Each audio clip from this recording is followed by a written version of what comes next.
So very good morning to all of you. So today I am going to discuss a very important concept, or I would say practice in Mahayana or later Buddhist tradition, especially in the Tibetan or Tantric Buddhism, that we have heard most of the time, and it is called as Kalachakra Tantra. So, Kalachakra Tantra is very difficult for a people like us to understand. Common people, it's very difficult for us to understand. And whenever we talk about Tantra, people get very conscious or they get very confused, perplexed by hearing the Tantra because Tantra, whether it is Hinduism or Buddhism, Buddhist Tantra or Hindu Tantra, it include the union of masculine and feminine energy. So, and in the outside world, it symbolizes through certain I would say statues in a union form, which is why people get mostly perplexed by seeing that how a religion can be so corrupt and all those kind of things. So, but if we go deep down into this practice, then we will understand the true meaning of Tantra. So, Tantra basically it refers to continuity of either lineages, philosophy, or practice. So, and by the second to third, fourth to eighth century, these practices are basically evolved on the mainland of India, especially in the tradition of Nalanda we are seeing. So later on, this tradition was then passed on to the Himalayan region of India, and especially in this today's time, Tibet, the mainland of Tibet, basically, or the Himalayan region like Ladakh, then Arunachal Pradesh, Himalayan region of India, preserve this kind of practice. So, but most of the time, uh, whether it is a practitioner of Theravada traditions or the some non-Buddhist believer, they do get confused by hearing the term Tantra itself. So Tantra is nothing like where, yes, of course, in some tantric practice, people do use sensual sort of like energies to elevate themselves on the path of enlightenment or Buddhahood, but that is for a mature practitioner only who has that skill to not to overpower by lust and other sensual energies to bring into use that kind of energies. But here in this, we are seeing the concept of method in wisdom. It can only refers to one human being also, without going through the physical sort of like union, but it's just the development of one's own inner potential. Like method represent the practice of dana, that is charity, shield, morality, khanti or patience, shanti, and then she shanti, then virya, energy. This all symbolizes method, and method is symbolically represented by the male deity, and the female deity usually they come in the union form. So female basically consort represent the wisdom. So in the Vajrayana Buddhism, we will find the concept of five Dhyani Buddha like Amoksiti, Amitabha, Ratna Sambhava, Virozana. So each Buddha has one consort or female, partner. So, but most of the time, a lay practitioner or practitioner from other faith gets very difficult to understand, to accept this thing. Uh, but I, so far as my own view is concerned, I feel like it's just represent, it symbolize the method of wisdom. And if suppose a person has a great amount of knowledge, wisdom, if he do not, does not possess skills to deliver that discourse or teaching, then there's no use of such kind of wisdom. So method and wisdom is very important, and if we observe the outside world, very rare individual possess the combination of both skills and wisdom, skillful method and wisdom. So anyway, and Kala Chakra is one of the tantric practice. There are many practices in Tantra, but Kala Chakra is one of the supreme teachings of tantric practice. And His Holiness the Dalai Lama is currently the prominent figure or practitioner of Kalachakra Tantra. So, as I've already mentioned, Kalachakra, I think he has given some 30 or 33rd Kalachakra teachings in different places. I received one or two, but without understanding its meaning, as I've already mentioned. So let's go through the concept and then we will see what it says. So Kal Chakra is a term used in the Tantric Buddhism that means time, wheel of time or time of cycles. So it also refers to a Tantric deity, which in Tibetan called as Idam. In the Vajrayana Buddhism or Tibetan Buddhism, we say Idam. But it also refers to philosophy and meditation practice. So like Pragya Paramita is a huge corpus of literature, but it also refers to a female deity also, and at the same time it also referred to the functional tools like, as I've already mentioned, Danshil Shanti Virya. In the Theravada tradition, we have 10 paramis. In the Mahayana, it reduced to 6 later on. Whenever we discuss Das Bhumika, again we find 10 paramitas. All these are like tools to enhance one's own personality, mind and body to get to the higher stages of life awakening. So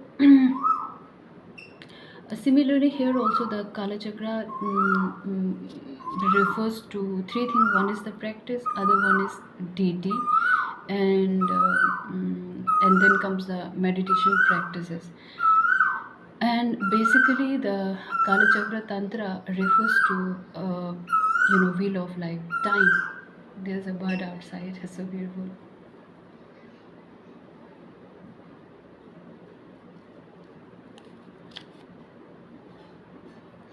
So let's get through this.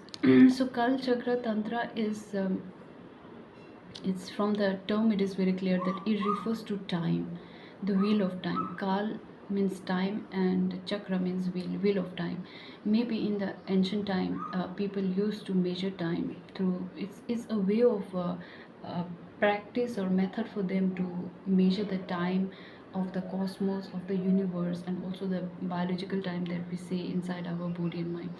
So Kal Chakra Tantra is more properly called the Kala Chakra Lagu Tantra, which is the abridged form of the short form of the original text called Kal Chakra Mool Tantra. Mool Tantra is no longer available with us, but Kala Chakra Lagu Tantra and its commentaries is available. So on the basis of that, the discourse from which is started in on the mainland of India and later on it's passed into the region of Tibet and Himalayan region. Now Tibetan are so good in preserving the teachings, ancient Indian teachings. So especially Buddhism. So they have preserved this thing. So now some Buddhist master or teacher assert that Kal Chakra is the most advanced form of Vajrayana practice, and certainly it is one of the most complex systems within the Tantric Buddhism. So whenever we say Tantra or Kala Chakra Tantra, most of the lay people get confused by the term itself.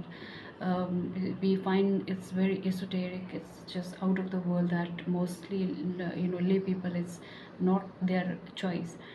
um, so it's not their like cup of tea. It's very difficult for a lay people to get the understand this tantric concept. And we have a very narrow mindset. Our minds are not fully mature, so we are not able to accept that thing, the sense organ and the sensuality. We do not embrace this kind of thing because we have another perception for a religion. So here which is why I think if you go in delve into this deeper into this Kala Chakra Tantra, you will find nothing of any sensual or sexual sort of thing. So Kal Chakra Tantra is usually depicted in mandala form, and now mandala is also another important thing in the Tibetan Buddhism, because you may find lamas or monks to performing or designing different types of mandalas, and mandalas with the perfect geometry and beautifully they are decorating. So mandala refers to the abode of different deities, and it also symbolizes at the same time the beauty of the universe, but it is impermanence. So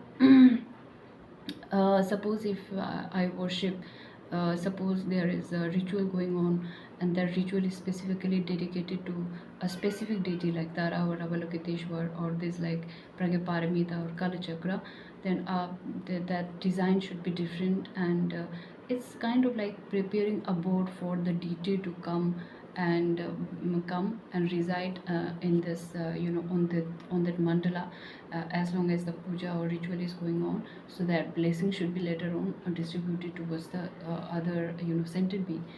And this is one aspect of mandala. And the second aspect of mandala is it refers to the impermanence, the beauty of the universe, which is truly beautiful. The world is truly beautiful, but at the same time it is impermanent. So that represent mandala, represent that thing.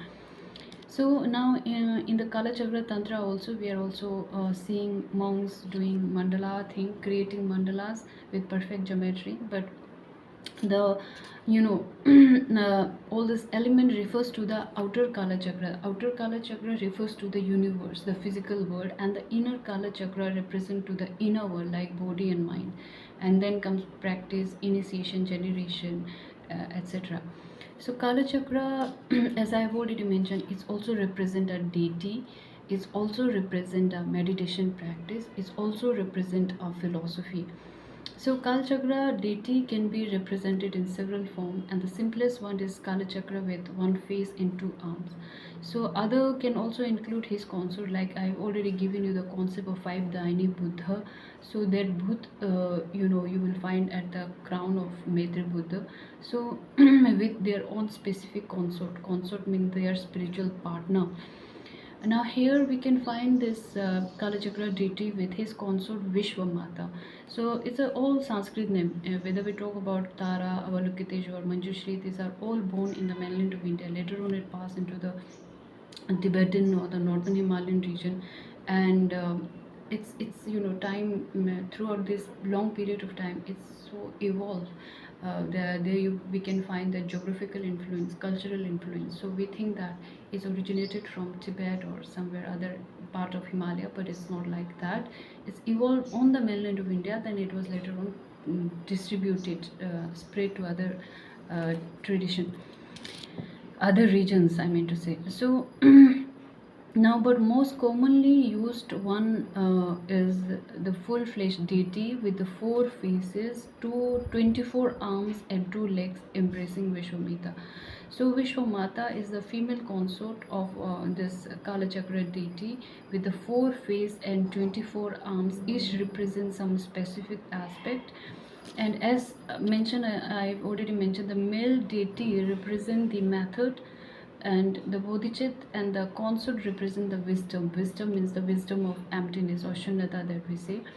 So they embrace each other to show the ultimate combination of method and wisdom. Now whenever and in order to represent the combination of method and wisdom, they represent the a statue basically symbolizes, you will find if you go to Ladakh monastery like Tikse and other nearby villages. Every village has one monastery, and if you go inside the monastery, you will find different statue in a union form with male and female.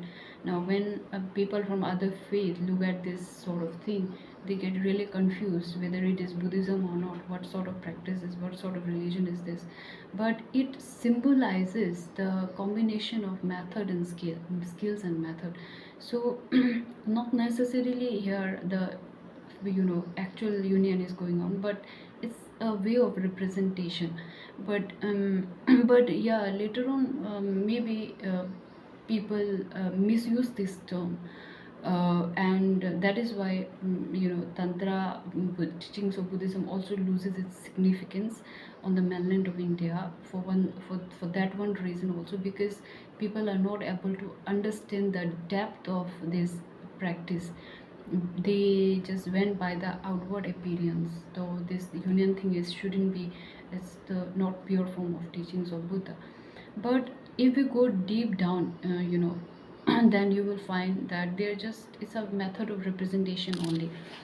Now same thing we can find in the Hindu tradition about Shiva and Shakti, the union of, it's their way at the time, it's so old at the time, their way of a scientific way to make people understand about the evolution of the universe.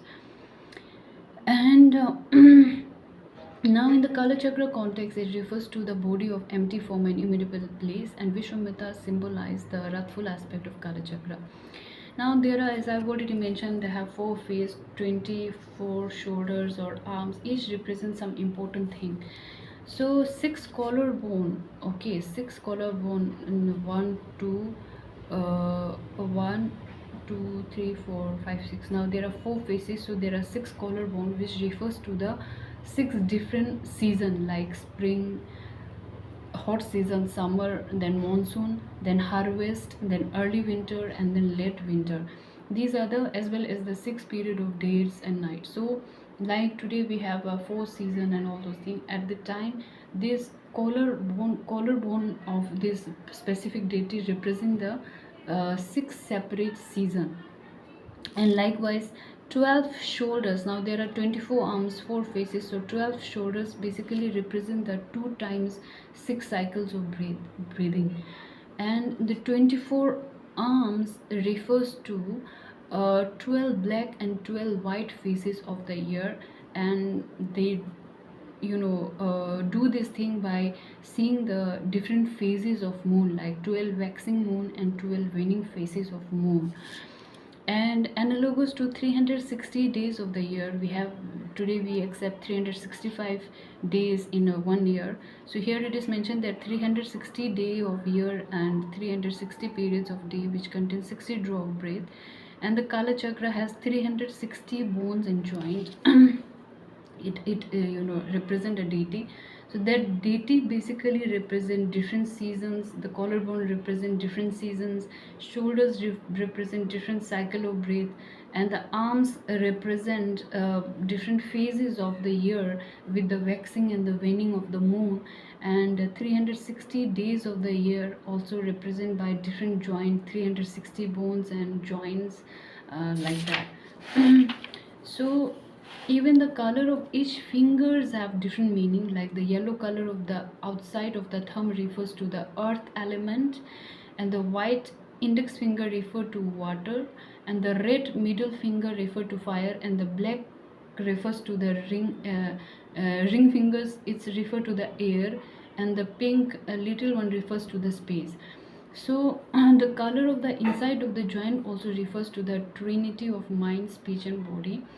So this whole deity of Kala Chakra represent the natural element, like season, like uh, different breathing period, and different sort of like uh, time, or days in a year, like that.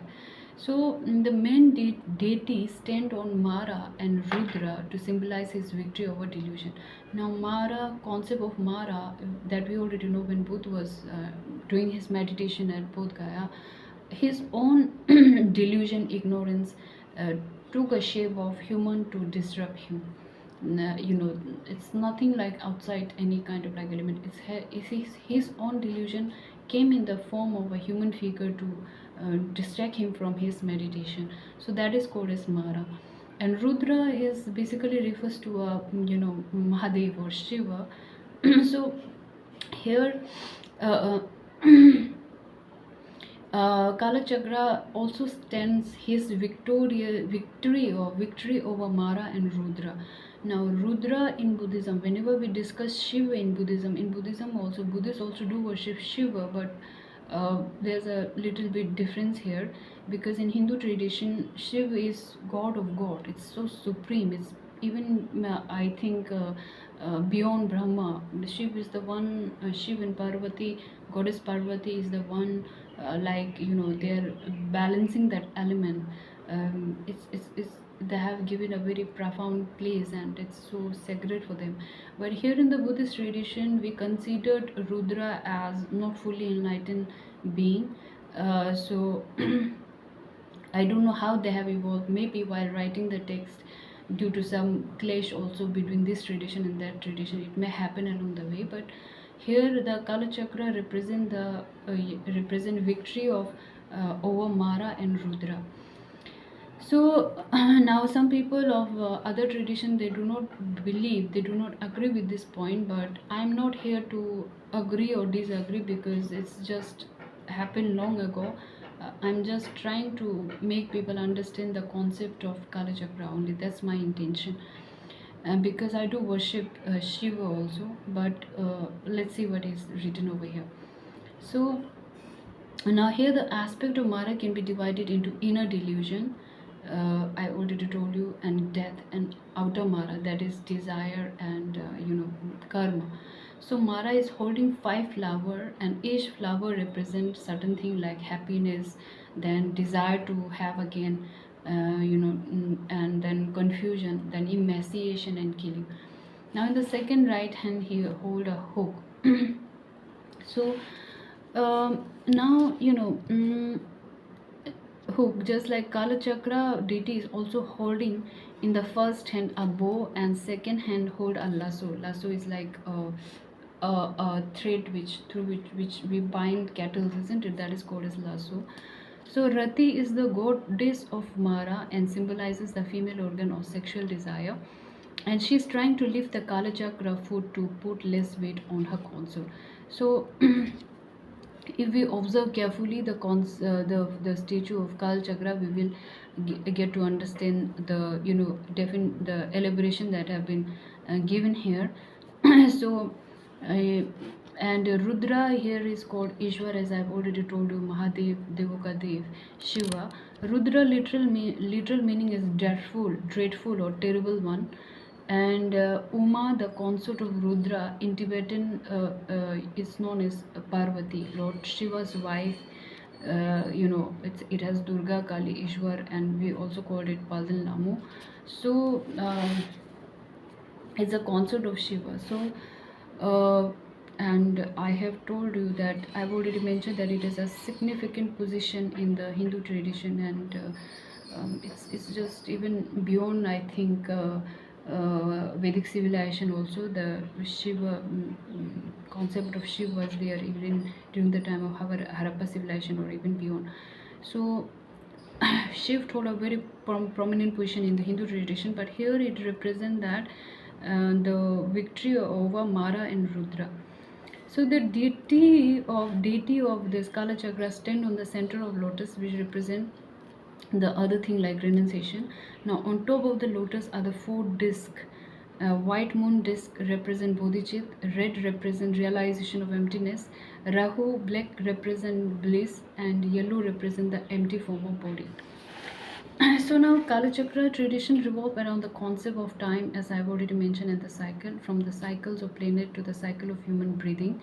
It teaches the practice of controlling the most subtle energies within one's body on the path to enlightenment. So it's all about channeling one's own energy and to bring that energy into the practice of spiritualization or the realization of enlightenment, whether it is sensual desire, sensual energy, or all kind of that subtle deeper energy, to put to use all those energies towards the path, mold that energy and bring into the utilization on the path towards enlightenment.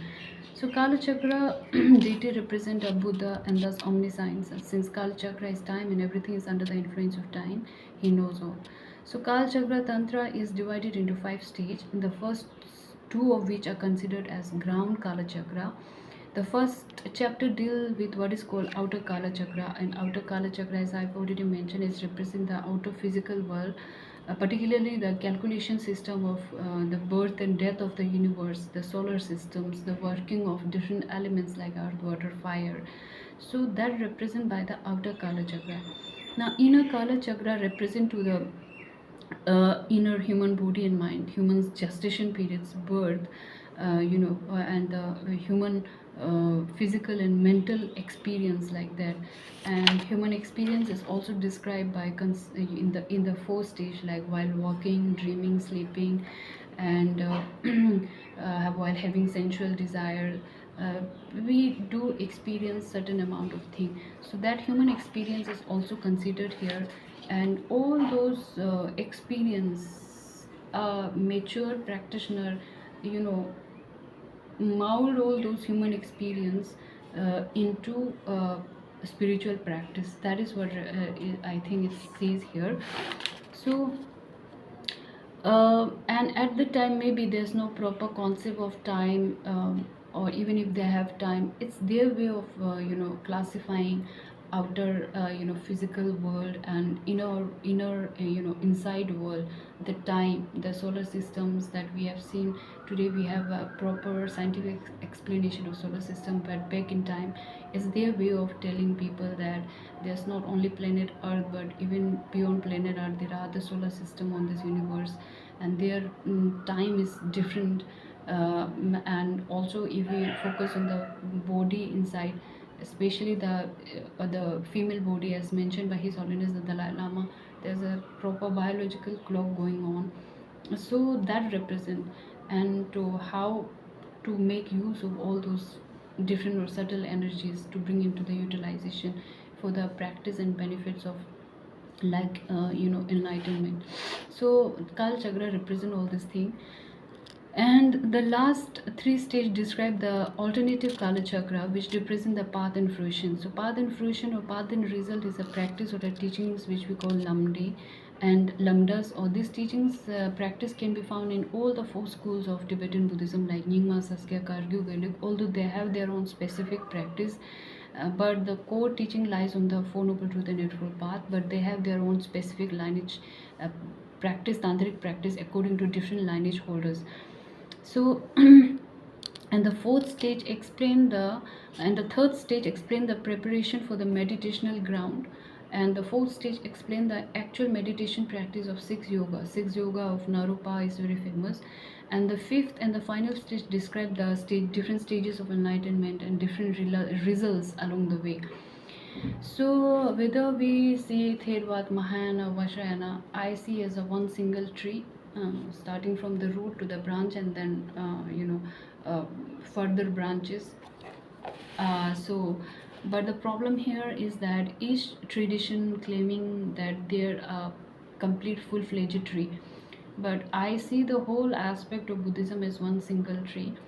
So but here if we say the whenever we talk about meditation practice, because Buddha both focus on the meditation practice rather than traditions or outside thing.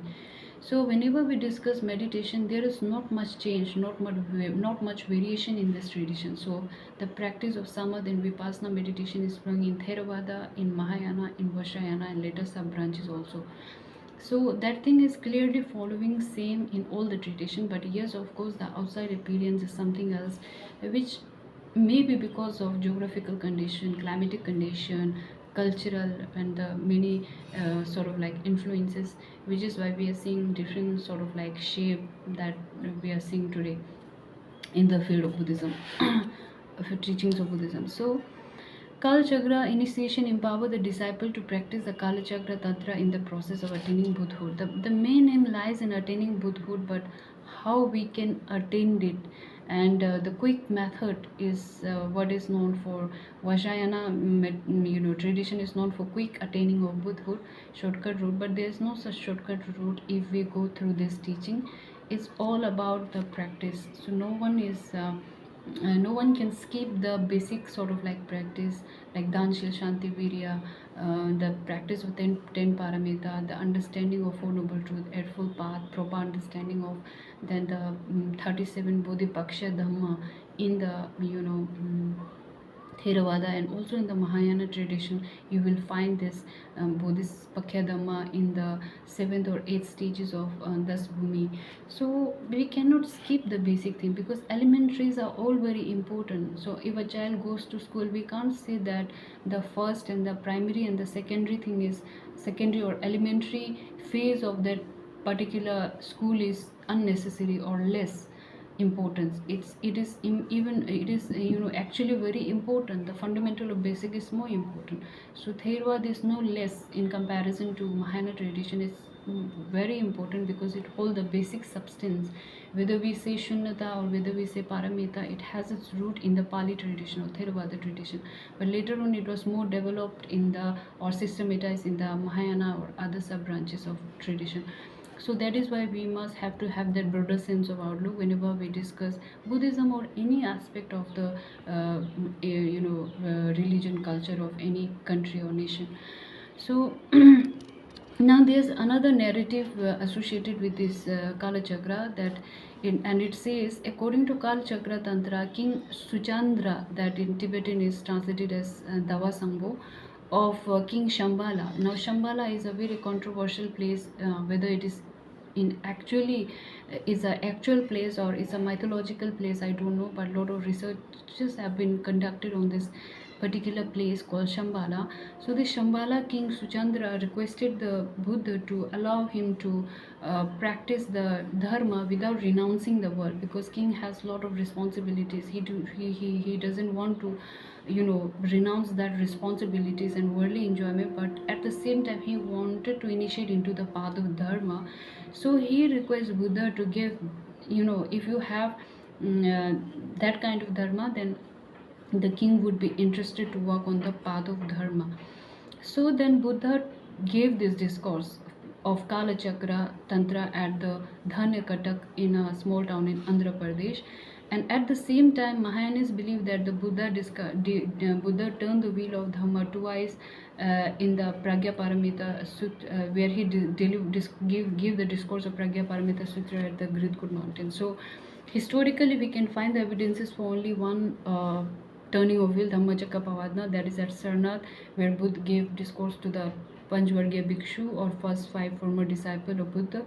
But in Buddhism, Mahayana Buddhism, we believe that Buddha at the same time delivered 2 more turning of wheel. One is at Gridkut and other one is at Dhanakatak in Andhra Pradesh. And the second turning of wheel is supported by the texts like Pragya Paramita and Sadram Pundrik, and the third turning of wheel is supported by the texts like Guhi Samaj Tantra and the Kalachakra Tantra, like that.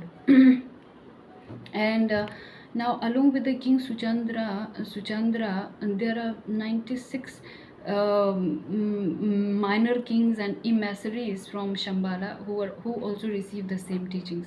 So then these teachings was then passed directly to Shambhala, where it had exclusively for hundreds of years. It was held exclusively for hundreds of years. And then later Shambhala king Manju, Shri Kirti and Pundarika, said to have condensed the teachings, simplified the teachings, which is called as Sri Kalachakra or Laghu Tantra, and its commentary, which is called as Vimla Parva, which is still exists here. And which is considered as the heart of Kalachakra Tantra literature. The original Mool Tantra, Kalachakra Tantra literature is not available. So so now and these are all presently we have 2 main tradition of Kalachakra, Ra lineage and Do lineage, and all these texts, whether it is Kalachakra, Pragya Paramita, all developed on the mainland of India, most probably starting from 2nd to 8th century. So all the Pragya Paramita literature, usually we as a Tibetan do believe, we never question this thing. In our chapel or our home, we have Pragya Paramita literature preserved there, but we never question, thinking that it's a sacred literature. But if we look at the history, we can see that it was compiled much later, after 300 to 400 years of the demise of Gautam Buddha, that his Tipitak, his discourse was started writing down, and then later on it was Sanskritized, and there we will find this 9 Vaipulya Sutra.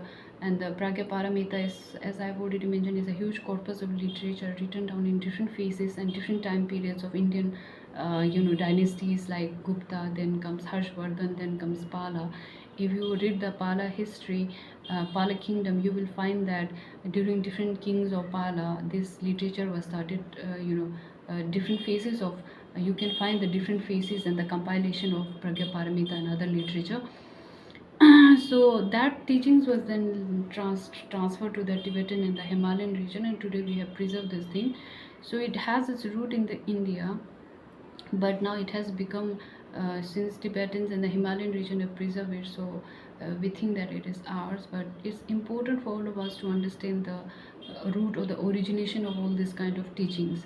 And at the time also, not on the religious field, but also social, political, economical aspect. If we go through the economical and the social situation of India, it's went through a huge change or evolution. So all those, there also we can see the mixture of a little bit, Hindu and Buddhist Tantra. They are each influenced by each other. They can, and you will also find that thing in the later Sanskrit literature also. So, but somehow, somewhere, these things are preserved, and there are many lineages of lineage holders of Kalachakra Tantra, like Kalu Rinpoche. And if we focus on the Tibetan Buddhism, all schools have different lineage holders, root gurus, and their followers, or their core disciple. So Dalai Lama have a specific interest in Kalachakra practice, and basically it's the Kalachakra Tantra most prominently appear in the Gelugpa sect or Gelugpa lineage, and Gelugpa lineage also Dalai Lama falls in that tradition. And he has given, I think, 30 to 33 initiation into this world, and he is one of the most prominent figure living today. So, but as I've already mentioned, these teachings are not easy for a common people to understand or to grasp the meaning. And also it's not only about grasping the meaning of Kala Chakra, but it also about practicing it, maintaining it with same consistency and utmost devotion to pass on to the next generation. So which for which we need that dedication, devotion, practice every day. So it's not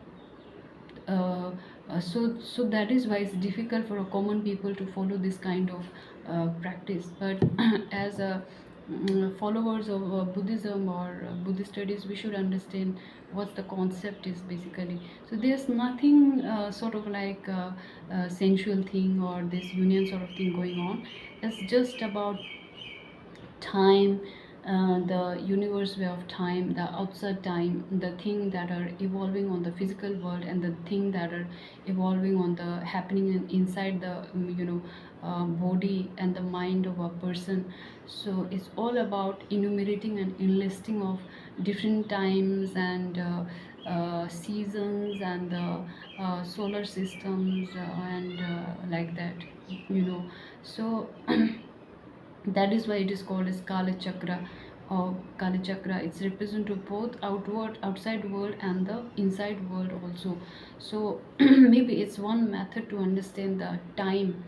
And time is this is the modern time that we have. It's a human concept of time, but nature has its own time. And likewise, in different planet or solar system, they have different times, different cosmic times. So our time may be a very short moment, but although it may seem like it is long for us, but maybe for other realm it may be a short amount of time. So human life is very short, but depending upon the certain cause and condition, it may appear long, it may appear short. So is the human experience also of life while walking, dreaming, sleeping, that thing is also represented by the Kala Chakra. So it's all about understanding these things, and I think it's one ancient way to understand the time of not only one's own body and mind, and also of the universe, but of the whole, I think, cosmos. It's not only about the planet earth, the time of planet earth, but also of the other solar system and the whole cosmos. So that is why it's a little bit profound, a little bit difficult for common people to understand. So it's written by this elaboration is given by Chandra B. Shakya of Buddhist Deity and Masters. It's a very beautiful book. So I think I have made it clear. So I hope it will definitely help someone who is interested in all this Buddhist, practice and Buddhist deities. So I think that much is enough for today. So thank you so much, and I hope I can make it clear the concept of Kala Chakra. Usually, as I've already mentioned, I also receive one or two time, Kalachakra teachings from His Holiness the Dalai Lama. At that time, I was not very much mature in this thing, so I just listened to it, and then I just, you know, passed it without even practicing it. So it's very difficult also for a common people to understand. But it is our own duty to make people understand. Would make oneself understand, isn't it? And at the same time, we can also help other people to make this concept little bit easy, so that they can at least understand what this concept of Kalachakra practice or Kalachakra Tantra is all about. So hope I can make it clear. So with it, I'm gonna sign off. Thank you so much, and wish you all a very good day ahead.